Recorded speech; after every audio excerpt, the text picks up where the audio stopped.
Krishna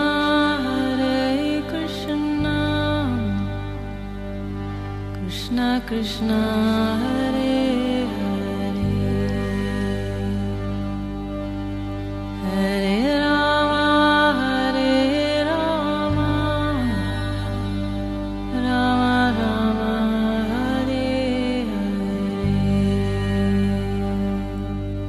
नमस्कार, radio मानव रचना 107.8 पर मैं हूँ सरदा आपके साथ और शुरू हो चुका है कार्यक्रम आत्मदर्शन। श्रोताओं, जैसे कि आप सब जानते हैं, पिछले कई एपिसोड से हम बात कर रहे हैं महाभारत के बारे में।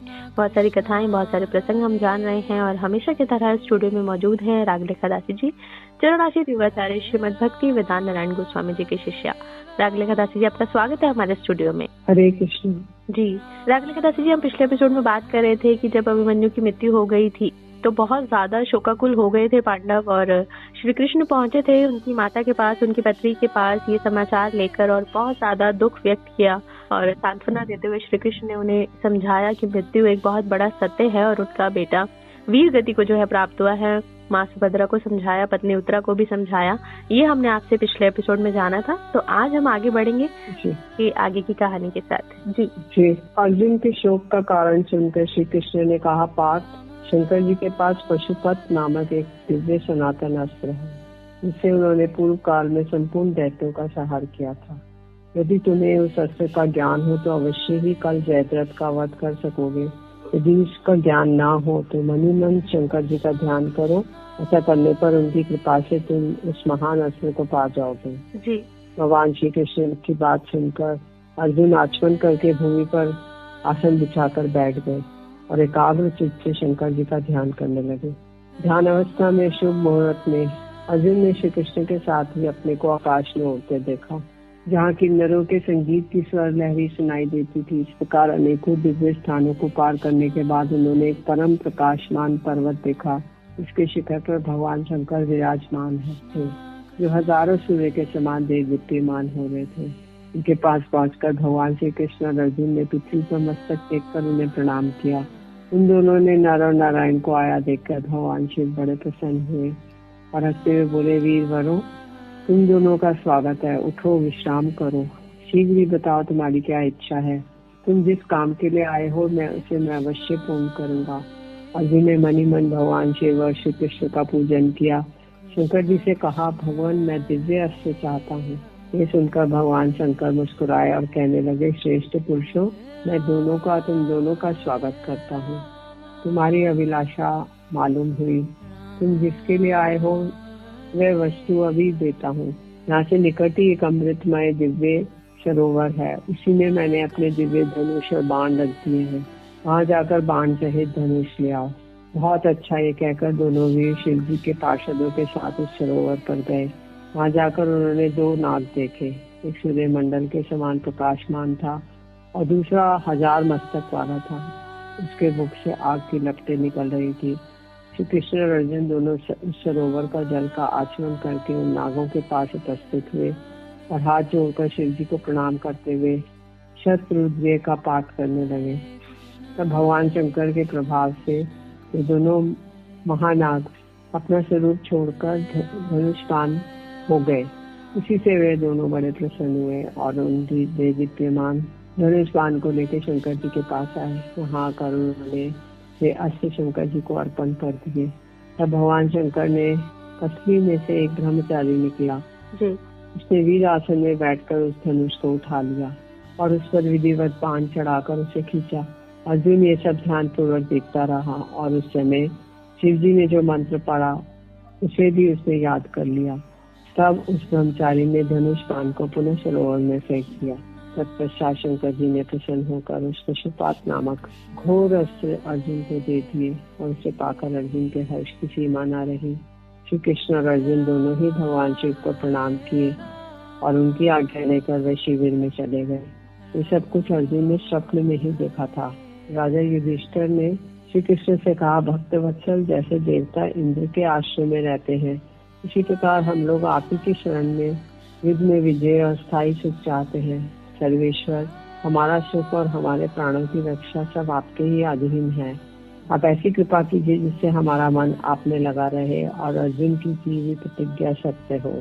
अर्जुन तेजस्वी हैं, वे शत्रु का संहार अवश्य ही करेंगे। मैं भी ऐसा प्रयत्न करूंगा जिससे अर्जुन धृतराष्ट्र के पुत्रों की सेना को इसी प्रकार जला डालेंगे जैसे आग ईंधन को। अभिमन्यु की हत्या कराने वाले पापी जयद्रथ को अर्जुन अपने बाणों से मारकर आज ऐसी जगह भेज देंगे जहां जाने पर मनुष्य का पुनः दर्शन नहीं होता। यदि इंद्र के साथ संपूर्ण देवता भी उसकी रक्षा करने के लिए उतारा है तो भी आज युद्ध में प्राण त्याग कर उसे यम की राजधानी में जाना पड़ेगा। अर्जुन आज जयद्रथ को मारकर ही आपके निकट उपस्थित होंगे, इसके शोक और चिंता दूर कीजिए। इन लोगों में इस प्रकार बातचीत चल रही थी कि अर्जुन अपने मित्रों के साथ राजा का दर्शन करने के लिए वहां आ पहुंचे। इतर आकर युधिष्ठिर को प्रणाम करके सामने खड़े हो गए। अर्जुन ने कहा, भैया रात में मैंने केशव की कृपा से एक महान आश्चर्यजनक स्वप्न देखा था।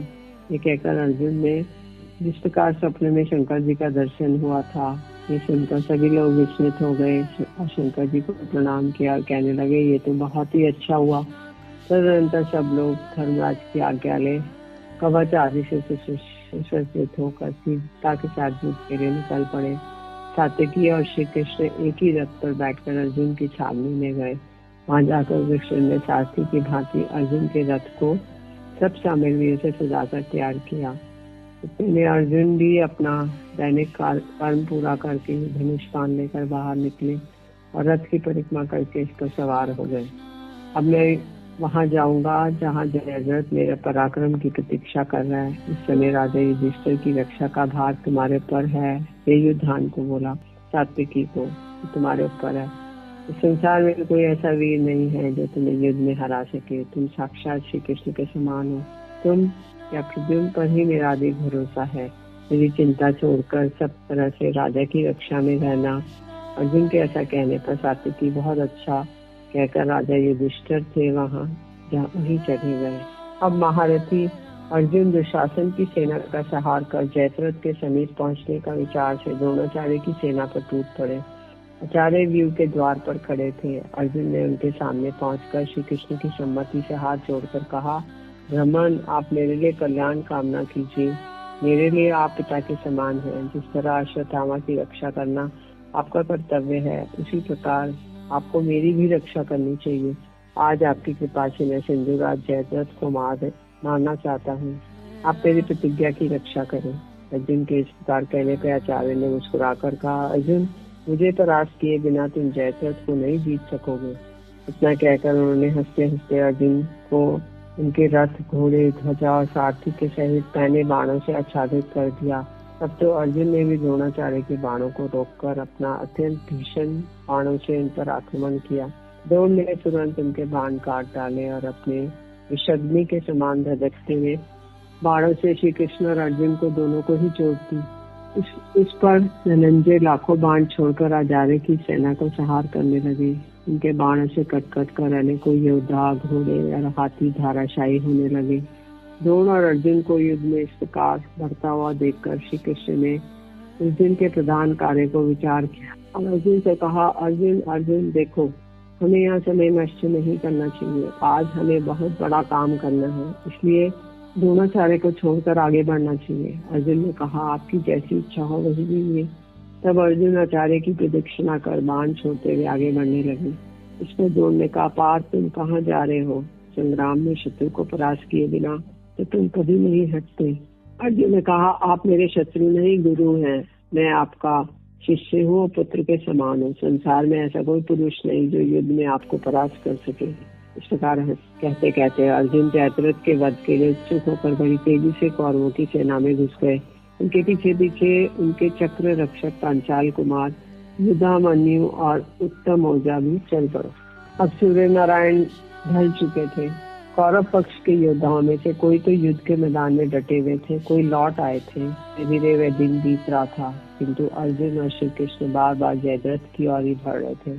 अर्जुन अपने बाणों से रथ के जाने योग्य रास्ता बना लेते थे और श्री कृष्ण उसी से बढ़ते चले जा रहे थे।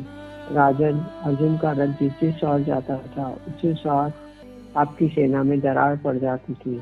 विंद और अनुविंद को मरा देखकर उनके साथी अत्यंत कुपित होकर सहस्त्र बाणों से अर्जुन की ओर दौड़े। अर्जुन ने बड़ी फुर्ती से अपने बाणों द्वारा उनका सफाया कर दिया और आगे बढ़े।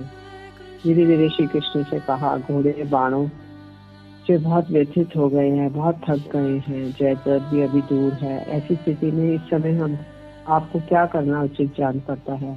मेरे विचार से तो जो बात ठीक जान पड़ती है वह मैं कहता हूँ, सुनिए। आप मजे से घोड़ों को छोड़ दीजिए और इनके बाण निकाल दीजिए। अर्जुन के इस प्रकार कहने पर श्री कृष्ण ने कहा, पार्थ तुम जैसा कहते हो मेरा भी यही विचार है। अर्जुन ने कहा, केशव और वो भी सारी सेना को रोके रहूंगा, इस बीच में आप यथावत सब काम कर ले। ऐसा कहकर अर्जुन रथ से उतर पड़े और बड़ी सावधानी से धनुष लेके पर्वत के समान अविचल भाव से खड़े हो गए। उन्होंने बड़ी भारी रथ सेना के द्वारा अकेले अर्जुन को घेर लिया और उन्होंने धनुष चढ़ाकर तरह तरह के शस्त्र बाणों से उन्हें ढक दिया। वीर अर्जुन ने अपने अस्त्रों से उनके अस्त्रों को सब ओर से रोककर उन सभी को अनेकों बाणों से आच्छादित कर दिया। कौरवों की असंख्य सेना अपार समुद्र के समान थी। इसी समय कृष्ण ने घबराकर अपने प्रिय सखा अर्जुन से कहा, अर्जुन यहाँ रणभूमि में कोई अच्छा जलाशय नहीं है, तुम्हारे घोड़े पानी पीना चाहते हैं। इस पर अर्जुन ने तुरंत ही अस्त्र द्वारा पृथ्वी को फोड़कर घोड़ों के पानी पीने योग्य एक सुंदर सरोवर बना दिया। ये सरोवर बहुत विस्तृत और स्वच्छ जल से भरा हुआ था। एक क्षण में तैयार किए हुए सरोवर को देखने के लिए वहां नारद मुनि भी पधारे। इसमें अद्भुत कर्म करने वाले अर्जुन ने एक बाणों का घर बना दिया, जिसके खंबे बांस छत बाणों की ही थी। इसे देखकर श्री कृष्ण हंसे और बोले, बहुत खूब बनाया। उसके बाद वे तुरंत ही रथ से कूद पड़े और उन्होंने बाणों के बिधे हुए घोड़ों को खोल दिया। अर्जुन का अभूतपूर्व पराक्रम देखकर चारण और सैनिक लोग वाह वाह की ध्वनि करने लगे। कमल नयन श्री कृष्ण मानो स्त्रियों के बीच में खड़े हो इस प्रकार मुस्कुराते हुए घोड़ों को अर्जुन के बनाए हुए बाणों के घर में ले गए और आपके सब सैनिक सामने ही निर्भय होकर उन्हें मिटाने लगे। वे अश्वचर्या में उस्ताद तो हैं ही। थोड़ी देर में उन्होंने घोड़ों के श्रम, ग्लानि, कंप और घावों को दूर कर दिया और कर कमलों से उनके बाण निकालकर मालिश करके पृथ्वी पर लिटाकर उन्हें जल पिलाया। इस प्रकार जब वे नहाकर, जल पीकर, घास खाकर ताजे हो गए तो उन्हें फिर से रथ में जोत दिया। इसके बाद वे अर्जुन के साथ फिर उस रथ पर चढ़कर बड़ी तेजी से चले। आपके पक्ष की योद्धा कहने लगे, अहो श्री कृष्ण और अर्जुन हमारे रहते निकल गए, हम उनका कुछ भी ना बिगाड़ सके। हमें धिक्कार है।